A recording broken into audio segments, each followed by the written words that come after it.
Salam damai sejahtera, kiranya kasih karunia Tuhan Yesus Kristus dan kasih Allah Bapa dan persekutuan Roh Kudus senantiasa menyertai kita sekalian.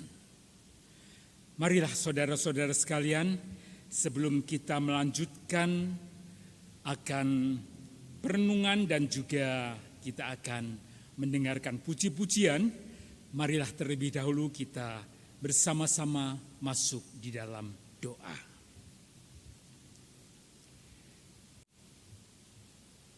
Tuhan pelindung kami yang setia, saat ini kami anak-anak-Mu, walaupun kami berada di tempat kami masing-masing, tetapi kami rindu Tuhan untuk menyatukan hati dan mohon pengampunan untuk segala dosa dan kesalahan dan ketidaktaatan yang masih juga kami lakukan. Ajarlah kami ya Tuhan, bentuklah kami untuk kami bisa selalu melakukan apa yang Tuhan kehendaki. Oleh sebab itu Tuhan, pada saat ini kami berdiam diri, rindu untuk bersama-sama Tuhan melalui kidung-kidung rohani dan juga melalui perenungan firman-Mu. Oleh karena itu Tuhan, kuasailah seluruh hati dan pikiran kami hanya tertuju kepadamu. Di dalam nama Tuhan kami Yesus Kristus kami berdoa. Amin. Saudara-saudara sekalian yang kekasih di dalam Tuhan Yesus Kristus, orang percaya hidup oleh karena hikmat Allah. Hikmat yang diberikan oleh Allah itu haruslah dapat kita rasakan, harus dapat dirasakan oleh semua orang.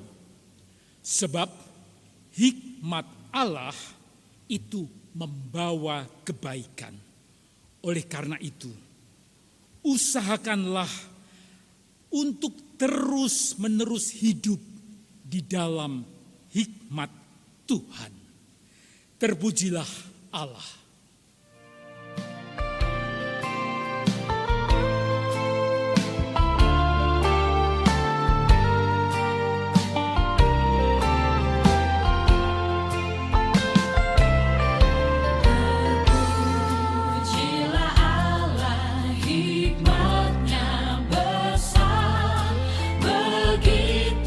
Kasihnya untuk dunia jemaat.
melalui puji-pujian, melalui firman Tuhan, itu akan selalu memberikan kekuatan dan penghiburan kepada kita semua. Oleh karena itu, maukah kita untuk selalu dibimbing oleh hikmat Tuhan? Tuhan akan selalu memberikan berkat-Nya bagi orang-orang yang menyatakan hikmat Allah di dalam kehidupannya, kekuatan serta penghiburan.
Marilah saudara-saudara sekalian, sebelum kita bersama-sama memasuki di dalam perenungan firman Tuhan, sebuah pujian yang akan menyatakan bahwa Yesus itu adalah milikku dan aku hanya memilih Yesus lebih dari semua. Ku memilih Yesus. Biarlah pujian ini menjadikan perenungan juga buat diri pribadi kita masing-masing sebelum kita menerima akan firman Tuhan.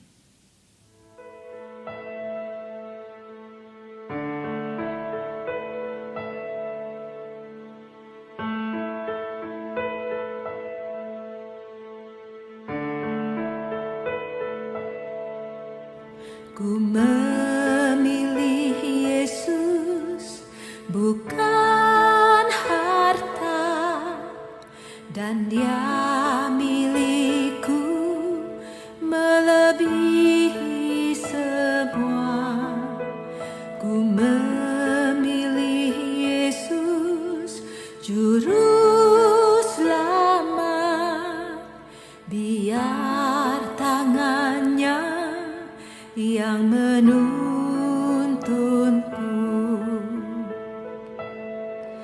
Ku tak mau jadi raja penguasa, namun dibelenggu dosa. Ku memilih Yesus lebih indah dari semuanya.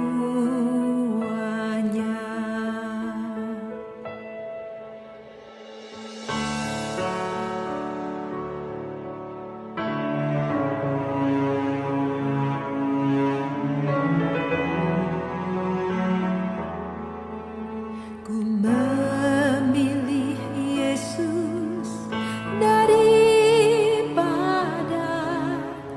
kemuliaan dunia, ketenaran semu. Ku memilih Yesus lebih indah dan muliakan Dia dengan setia. Ku tak mau jadi raja penguasa, namun dibelenggu dosa. Ku memilih Yesus lebih indah dari semuanya.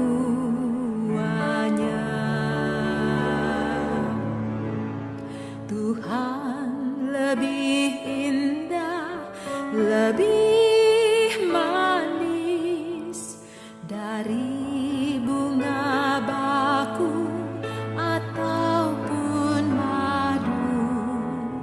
Jiwa dahagaku hampiri Dia, penyertaannya sungguh indahlah.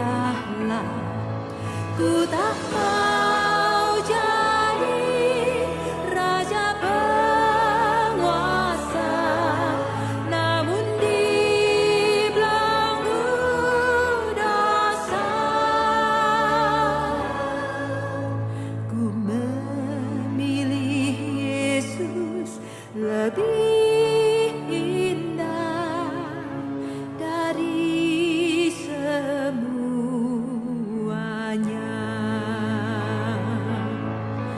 Ku tak mau jadi raja penguasa, namun dibelenggu dosa.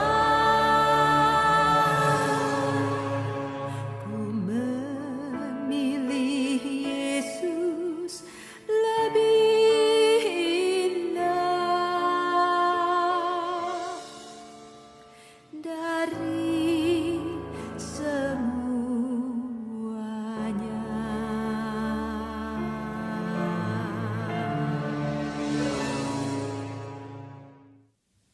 Marilah kita kembali bersama-sama menundukkan kepala. Kita memohon kiranya Roh Kudus memampukan kepada kita semua untuk bisa memahami akan firman Tuhan. Mari kita bersama-sama berdoa. Tuhan Allah Bapa kami yang di surga, hanya karena anugerah-Mu sehingga kami memilih Yesus sebagai juru selamat kami. Kami rindu untuk selalu Tuhan bentuk dalam setiap laku, tindakan, dan tutur kata kami, agar semua apa yang kami lakukan, semua apa yang kami tuturkan itu sesuai dengan yang Tuhan inginkan. Oleh karena itu Tuhan, tolonglah agar melalui perenungan firman Tuhan pada saat ini akan lebih memantapkan kami untuk selalu mengejar akan hikmat Tuhan dalam setiap laku, dalam setiap tindakan kami, dalam setiap perilaku apapun yang kami lakukan. Hanya di dalam nama Tuhan kami Yesus Kristus sebagai juru selamat kami berdoa. Amin. Saudara-saudara sekalian, marilah kita bersama-sama membuka Alkitab kita masing-masing. Kali ini kita akan bersama-sama membuka dari surat Rasul Paulus kepada jemaat di Efesus. Surat Rasul Paulus kepada jemaat di Efesus, yaitu dari Efesus 5, dan kita akan membacanya dari ayat 15 hingga ayat yang ke-21. Efesus 5 ayat 15 hingga ayat yang ke-21. Yang demikian firman Tuhan. Karena itu, perhatikanlah dengan seksama bagaimana kamu hidup. Janganlah seperti orang bebal, tetapi seperti orang arif. Dan pergunakanlah waktu yang ada, karena hari-hari ini adalah jahat. Sebab itu, janganlah kamu bodoh, tetapi usahakanlah supaya kamu mengerti kehendak Tuhan. Dan janganlah kamu mabuk oleh anggur, karena anggur menimbulkan hawa nafsu. Tetapi hendaklah kamu penuh dengan roh. Dan berkata-katalah seorang kepada yang lain dalam mazmur, kidung puji-pujian, dan nyanyian rohani. Bernyanyi dan bersoraklah bagi Tuhan dengan segenap hati. Ucaplah syukur senantiasa atas segala sesuatu dalam nama Tuhan kita Yesus Kristus kepada Allah dan Bapa kita. Dan rendahkanlah dirimu seorang kepada yang lain di dalam takut akan Kristus. Sampai di sini pembacaan firman Tuhan. Berbahagialah kepada kita semua yang kita dengan tekun dan setia selalu membaca firman Tuhan, menyimpan di dalam hatinya, dan juga melakukannya di dalam kehidupan kita sehari-hari. Haleluya. Saudara-saudara yang kekasih, yang diberkati di dalam hikmat Tuhan. Hidup ini diberhadapkan dengan yang namanya pilihan. Nah, kita harus memilih mana yang baik, mana yang benar. Kita harus memilih mana yang berguna dan mana yang tidak berguna. Di dalam hal memilih tidak ada yang namanya kompromi dalam menjalankan hidup ini. Sebab kita semua tahu bahwa tidak ada seorang pun yang dapat berdiri di atas kedua perahu. Berdiri dengan kedua kaki kita di atas dua perahu. Itu hal yang tidak mungkin. Kita harus memilih dan kita harus berada di dalam satu perahu. Kedua kaki kita harus berada di dalam satu perahu. Apa jadinya kalau kita berdiri kedua kaki kita, yang satu di perahu kiri, yang satu di perahu kanan, dan kita berjalan akhirnya akan membuat kita celaka. Nah, setiap saat, setiap waktu kita diperhadapkan dengan yang namanya pilihan. Dan itu kita juga harus memilih salah satu dari pilihan itu. Kita harus memilih salah satu pilihan untuk kita lakukan. Kita tidak bisa terus-menerus berada di persimpangan jalan. Mau tidak mau, kita harus segera menentukan sikap. Kita harus segera membuat keputusan, ketegasan di dalam hal memilih, di dalam hal mengambil keputusan. Karena yang namanya keputusan, itulah juga yang akan menentukan apakah kita ini akan berhasil atau gagal di dalam menjalani kehidupan ini atau di dalam kita akan menjalani sesuatu. Demikian pula di dalam hidup kerohanian kita. Kita juga diperhadapkan dengan pilihan hidup. Sebagaimana di dalam nyanyian yang baru saja dikumandangkan, yang baru saja kita dengarkan, mungkin kita juga bersama-sama menyenandungkan, ku memilih Yesus. Jadi kalau kita ini sudah mengambil keputusan memilih Yesus, maka ada pilihan yang harus juga kita lakukan.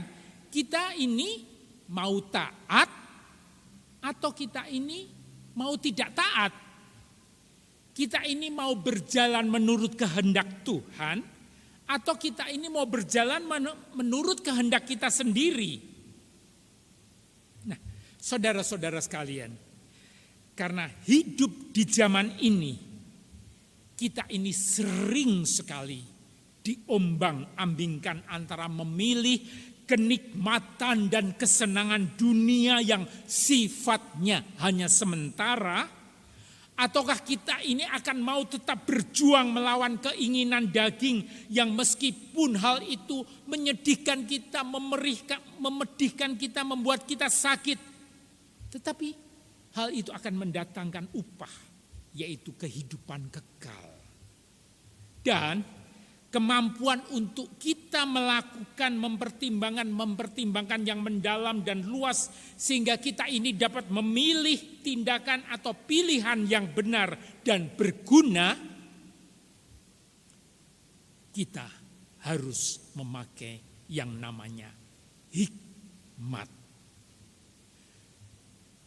Kata hikmat itu sendiri berasal dari bahasa Yunani. Adalah Sophia. Maka berbahagialah kalau mungkin di antara kita ada yang kita ini bernama atau kita mempunyai anak yang kita beri nama Sophia. Sophia adalah berarti juga kebijaksanaan dan yang diterjemahkan di dalam bahasa Inggris yaitu wisdom. Nah, dengan demikian yang namanya Sophia atau kata hikmat yang dimaksud itu adalah sangat-sangat bersifat spiritual dan rohani. Saudara-saudara sekalian, sebuah kata bijak berbunyi, setiap hari kita diperhadapkan dengan sebuah pilihan yang pastinya akan mempengaruhi hidup kita pada nantinya. Saya ulang, setiap hari kita diperhadapkan dengan sebuah pilihan yang pastinya akan mempengaruhi hidup kita pada nantinya. Pernahkah kita bingung ketika kita mengambil suatu keputusan? Apakah yang menjadi pertimbangan ketika kita ini akan memutuskan salah satu dari kedua pilihan itu? Banyak orang yang mendasari pilihan itu hanya dengan pertimbangan keperluan pribadi, kepentingan diri. dan tidak memikirkan kepentingan orang lain, tidak memikirkan orang-orang yang ada di sekitar kita. Nah, ketika tindakan kita atau keputusan dan pilihan kita berdasarkan kepentingan diri sendiri, tidak mempertimbangkan yang lain atau tidak mempertimbangkan situasi atau tidak mempertimbangkan keadaan, mungkin pilihan yang kita pilih itu akan mengecewakan. Bagi orang percaya, di samping pertimbangan yang mendalam dan luas berdasarkan perasaan, nalar, suara hati, dan kepentingan baik diri sendiri maupun sesama, perlu ditambahkan, yaitu apakah pilihan kita itu sudah sesuai dengan kehendak Tuhan? Apakah pilihan kita itu berkenan di hadapan Tuhan? Nah, itulah yang utama. Kita harus menentukan pilihan kita berdasarkan hikmat Tuhan. Oleh karena itu, kita harus selalu mencari kehendak Tuhan sebelum kita ini memutuskan sesuatu.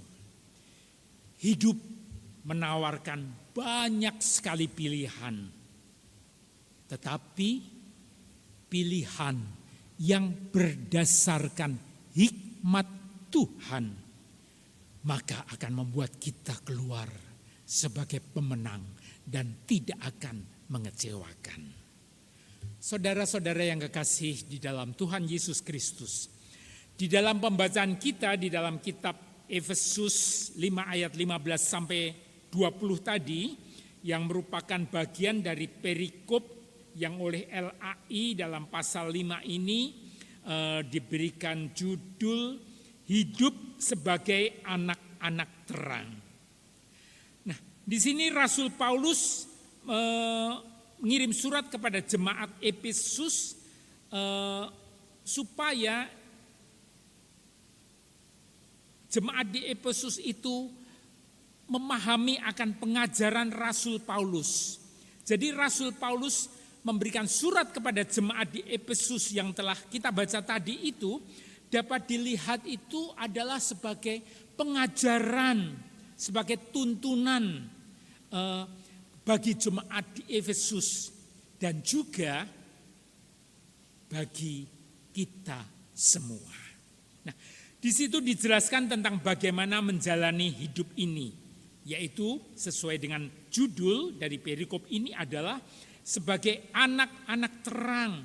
Nah, kita sebagai anak-anak Allah, sebagai anak-anak terang di tengah-tengah situasi kehidupan yang menawarkan begitu banyak macam pilihan ini, bagaimana kita harus menjalaninya? Karena mulai kita dari bangun pagi, dari kita bangun tidur saja, mulai pagi hari, kita sudah ditawarkan dengan banyak macam pilihan. Sebagai contoh yang sederhana saja, sebagai contoh yang secara rutinitas, bangun pagi itu adalah juga merupakan pilihan. Kita langsung mau bangun atau kita mau bersaat teduh sejenak sebelum kita keluar dari kamar tidur kita. Atau mungkin di dalam keseharian kita untuk pemilihan menu hari ini. Wah, kita akan masak sendiri atau kita akan cukup memesan dari GoFood. Nah, atau juga di dalam ibadah hari Minggu di gereja yang mulai bulan ini juga sudah dilaksanakan ibadah secara baik online maupun juga onsite. Nah, kita ada pilihan. Kita mau mengikuti secara online di rumah sambil santai, atau mungkin kita akan memilih, kita akan mengikuti secara onsite. Banyak macam pilihan, tetapi ada pilihan-pilihan terjadi pada hal-hal yang bisa akan mempengaruhi masalah dan akan mempengaruhi sangat besar untuk masalah. Misalnya, pilihan di dalam kita menentukan pasangan hidup. Atau juga pilihan di dalam kita menentukan di dalam dunia pekerjaan yang akan kita jalani. Atau mungkin juga pilihan di dalam dunia usaha yang akan kita lakukan. Masih banyak lagi pilihan-pilihan yang ditawarkan di sekitar kita, di sekeliling kita, di dalam kehidupan kita. Menurut Rasul Paulus, sebagai orang percaya atau anak-anak Allah, sebagai anak-anak terang, di dalam hal memilih, kita harus memilih dalam hidupnya, yaitu sebagai orang bijak, sebagai orang arif di tengah-tengah situasi dunia kita yang harus selalu mencari di tengah-tengah situasi dunia pada saat ini. Kita harus memilih yang sesuai dengan kehendak Tuhan. Kita harus memilih dengan sesuai dengan hikmat Tuhan. Itu adalah sebagai dasar dari segala tindakan dan pilihan kita. Nah, sebagaimana di dalam Efesus, tetapi usahakanlah supaya kamu mengerti kehendak Tuhan. Berarti kita memahami akan kehendak Tuhan, apa yang Tuhan inginkan. Itulah hikmat Tuhan. Dan di ayat 18 juga dinyatakan Rasul Paulus juga mengingatkan akan godaan-godaan dunia yang berkaitan dengan hawa nafsu. Nah, di situ Rasul Paulus itu menjelaskan, mengingatkan hendaknya kita ini penuh dengan roh. Bagaimana supaya kita bisa penuh dengan roh? Yaitu hidup kita ini harus penuh dengan hikmat Tuhan. Nah, sebagai orang percaya, kita harus berani menolak kehendak dunia yang banyak ditawarkan pada kita. Dan kita sendiri itu haruslah juga di dalam kehidupan kita, supaya kita ini bisa mampu untuk menolak tawaran-tawaran dunia yang mungkin akan mencelakakan kita. Kita itu harus dipenuhi dengan kehendak Allah. Kita harus dipenuhi dengan roh Allah. Kita harus dipenuhi dengan hikmat Allah. Karena di dalam hikmat Allah, orang-orang percaya atau anak-anak Allah akan hidup di dalam kasih, di dalam menjalin relasi dengan sesama. Dan kita akan selalu bersukacita di dalam Tuhan. Di dalam kita melakukan segala hal, kita melakukan dengan penuh sukacita. Dan di ayat 20, di ayat terakhir di dalam pembacaan kita, hikmat Allah itu juga akan dapat membuat kita selalu mengucap syukur kepada Allah karena Tuhan kita Yesus Kristus. Rasul Paulus mengingatkan dan selalu mengingat, firman Tuhan juga selalu mengingatkan kepada kita untuk semua bahwa kita ini adalah anak-anak Allah. Maka tindakan kita, apapun yang kita lakukan, apapun yang kita perbuat, itu seharusnya kita itu mencerminkan status kita. Di tengah pilihan-pilihan hidup, di tengah tawaran-tawaran yang manis yang mungkin dapat menjerumuskan kita sebagai anak-anak Allah.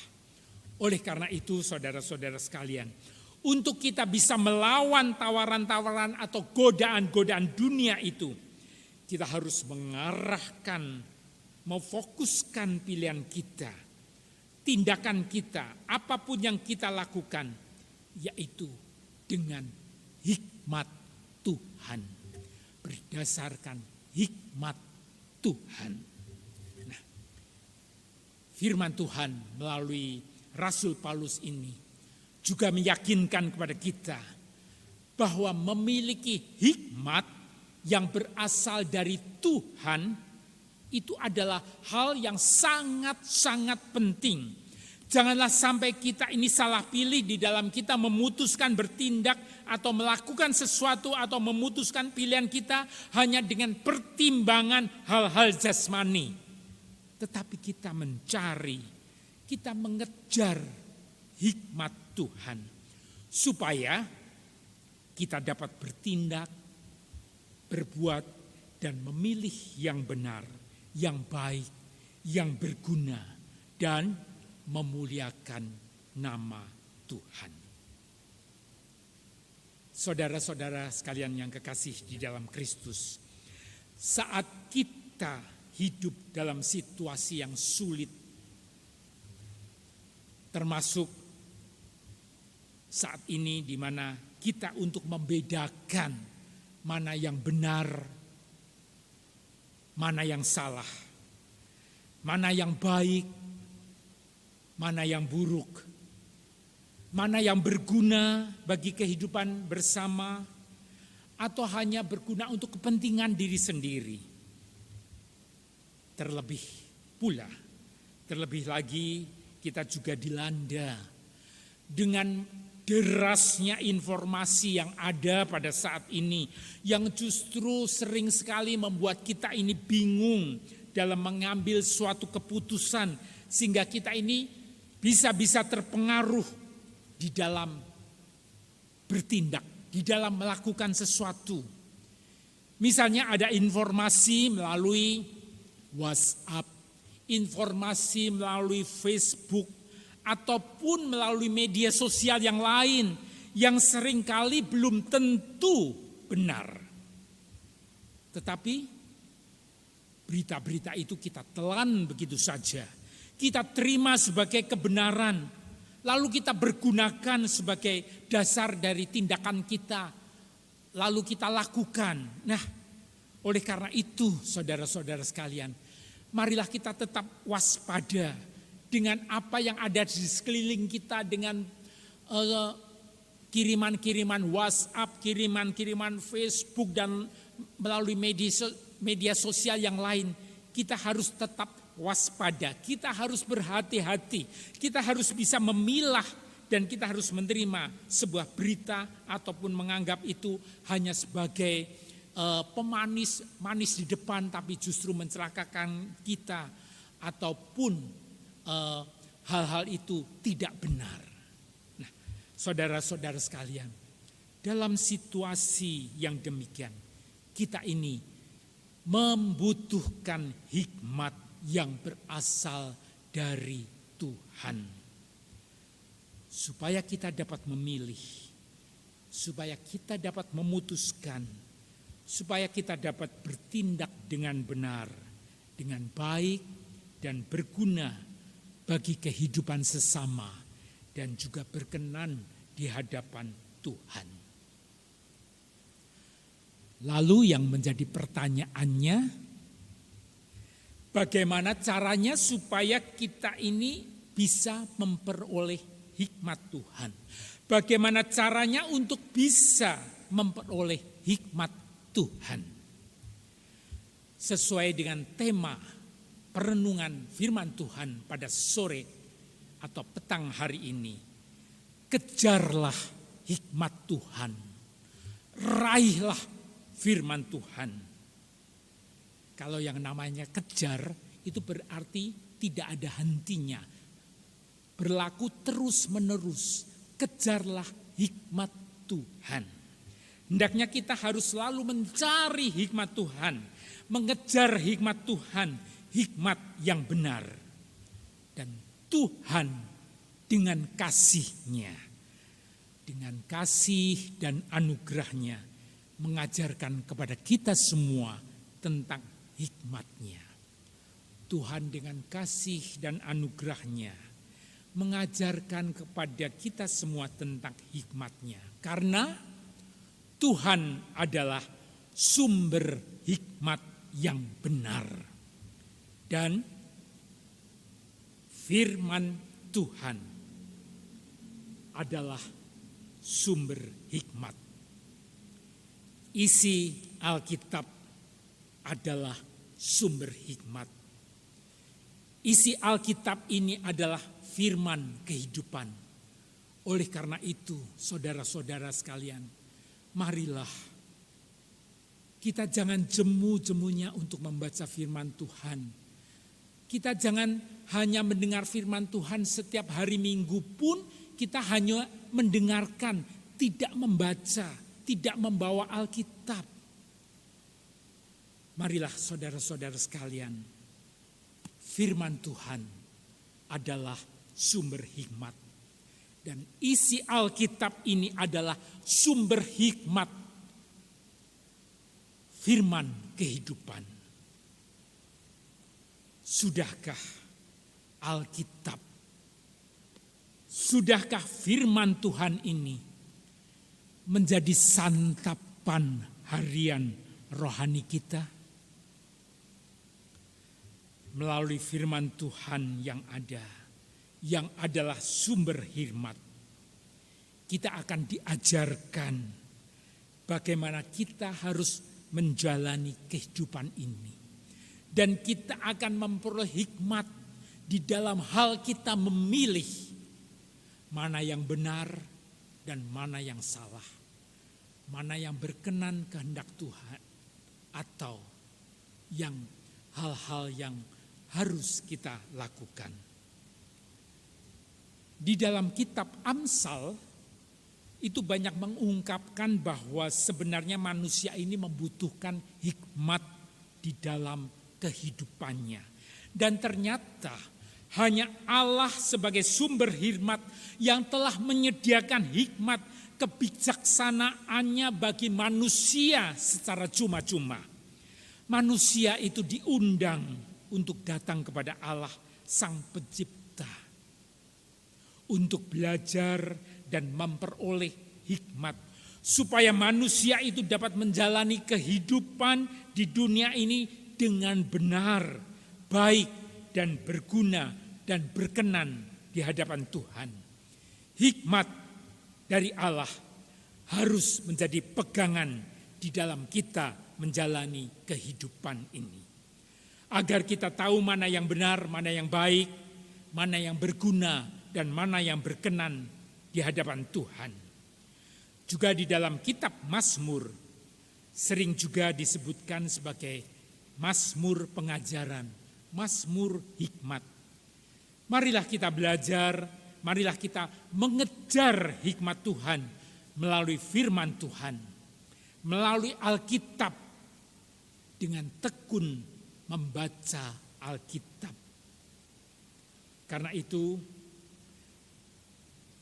adalah pilihan yang terbaik. Hanya itulah pilihan yang terbaik yang akan memberi kekuatan di dalam kita menjalani kehidupan ini.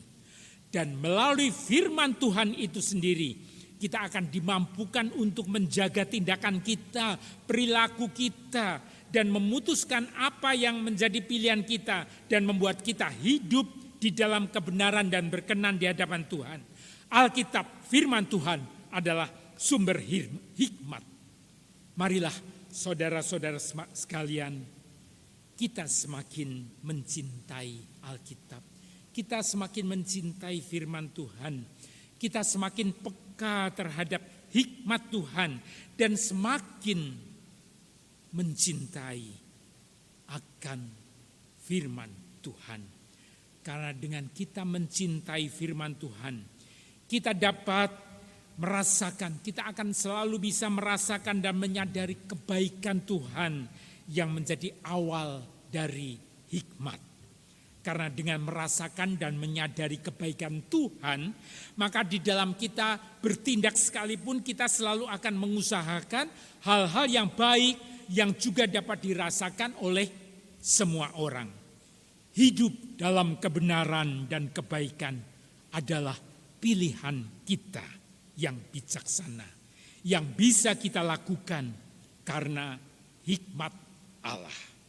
Marilah, jangan pernah merasa puas dengan kepandian kita, dengan kebijaksanaan yang ada pada kita. Tetapi marilah kita tetap mengejar hikmat Tuhan di dalam perjalanan hidup kita. Karena di dalam perjalanan hidup ini, kita akan selalu diperhadapkan dengan banyak sekali, dengan banyak macam pilihan-pilihan. Tetapi bila kita selalu dipimpin oleh hikmat Tuhan, kita tidak akan salah pilih. Maka hati kita akan senang, karena hati kita akan tenang. Karena kita berserah penuh untuk Tuhan pimpin. Dan Tuhan akan selalu memegang akan tangan kita. Kejarlah hikmat, maka kita akan memperoleh ketenangan. Tuhan memberkati kita semua. Marilah kita menundukkan kepala kita. Kita bersaat teduh sambil kita mendengarkan pujian yang akan menenangkan hati kita.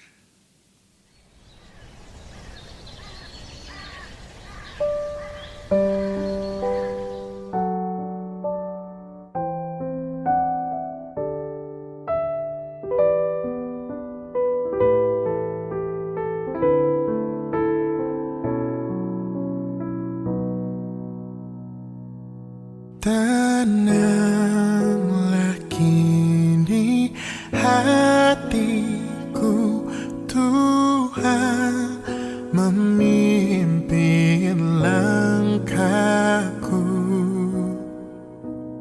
di tiap saat dan kerja.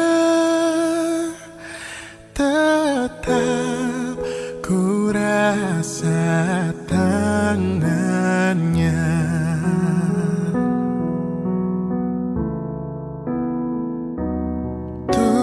Tuhanlah yang membimbingku, tanganku dipegang teguh.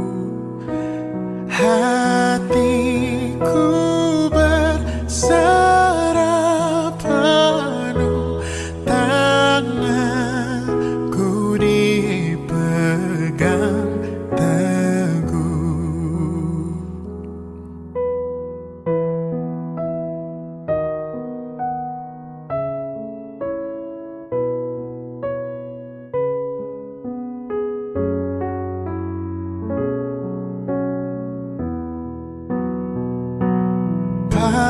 Apabila tamat tugasku, Kau berikan kemenangan.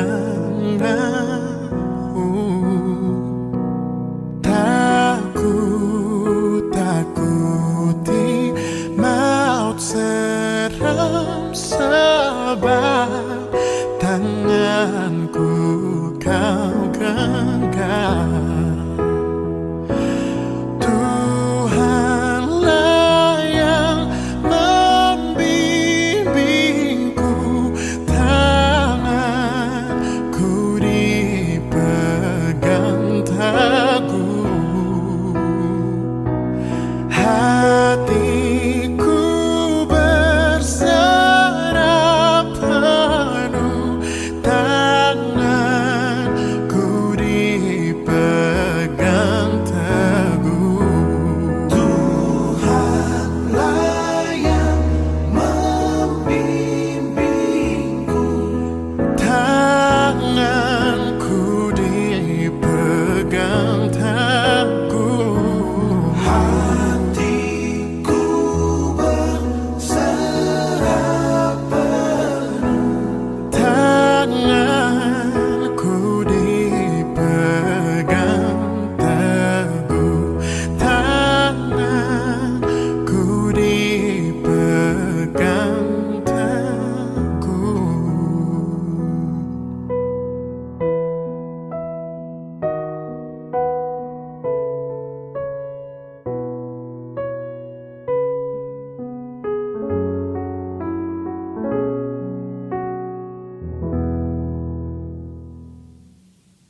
Terima kasih Tuhan untuk ketenangan untuk kedamaian yang Tuhan berikan kepada kami melalui sabda-Mu. Karena hanya firman-Mu lah yang memimpin setiap langkah kami, sehingga kami memperoleh hikmat-Mu di dalam kami mengambil keputusan-keputusan di dalam menjalani kehidupan ini. Kami yakin dan percaya Engkau akan selalu membimbing dan memegang dan juga menggenggam erat tangan kami. Khususnya di dalam situasi pandemi pada saat ini Tuhan. Berikanlah hikmat-Mu Tuhan bagi saudara-saudara kami yang saat ini di dalam kesulitan pekerjaan. Bagi saudara-saudara kami yang saat ini di dalam kesulitan keuangan. Bagi saudara-saudara kami yang saat ini di dalam duka karena kehilangan orang-orang yang dikasihinya. Tolonglah ya Tuhan, agar mereka diberikan kekuatan yang dari Engkau saja. Sehingga mereka dimampukan untuk bisa melewati masa-masa sulit ini. Pakailah kami Tuhan, untuk apa yang bisa kami lakukan sesuai dengan kehendak-Mu. Inilah permohonan doa kami. Kiranya berkat-Mu menyertai kami untuk berkarya bagi kemuliaan Tuhan. Kiranya cinta kasih Tuhan menyertai perjalanan kehidupan kami. Dan kasih Tuhan memampukan kami untuk menjadi teladan dalam kehidupan. Di dalam nama Tuhan kami Yesus Kristus, kami berdoa. Amin.